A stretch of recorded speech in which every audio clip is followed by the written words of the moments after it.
La Guinée est très déçue et crie au scandale après le retrait de l'organisation de la Coupe d'Afrique des Nations 2025. La Guinée devrait être pays hôte. Et le vendredi, la Confédération africaine de football a acté le retrait de l'organisation de la CAN 2025 à la Guinée. Le pays du Sili a réagi pour la première fois lundi par l'intermédiaire du porte-parole du gouvernement, Ousmane Goualal Diallo, qui a taclé l'instance panafricaine. La Guinée a souhaité s'exprimer sur la décision de la Confédération africaine de football de lui retirer l'organisation de la Coupe d'Afrique des Nations 2025.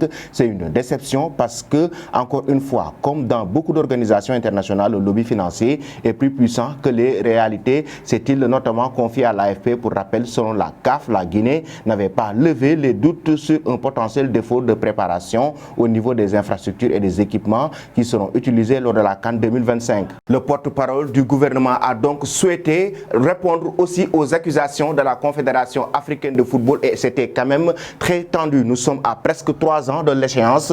Les plus grands stades qu'on construit aujourd'hui se construisent en 24 mois. L'idée de dire qu'il n'est pas possible de réaliser en 24 mois toutes ces infrastructures-là, c'est un préjugé, a-t-il conclu. Dans le même temps, l'Algérie s'est déjà portée candidate, tandis que le Sénégal, le Maroc et le Nigeria seraient aussi intéressés d'accueillir cette fameuse édition sur leur sol, une déception légitime, alors que la junte militaire actuellement au pouvoir avait récemment pris des engagements financiers importants pour assurer les autorités. Il faut aussi rappeler que dans le passé, la CAN devait être organisée par le Cameroun en 2019 et finalement, c'était l'Égypte qui avait pris la compétition à 6 mois de la grande compétition africaine. Ces modifications se sont également opérées dans un contexte particulier puisqu'en 2017, le comité exécutif de la CAF a décidé d'un changement de format de la compétition qui est passé de 16 à 24 équipes. L'organisation a été fixée au mois de juin au lieu de janvier. Ces décisions qui ont entraîné un réaménagement du calendrier. Face à ce bouleversement de feuille de route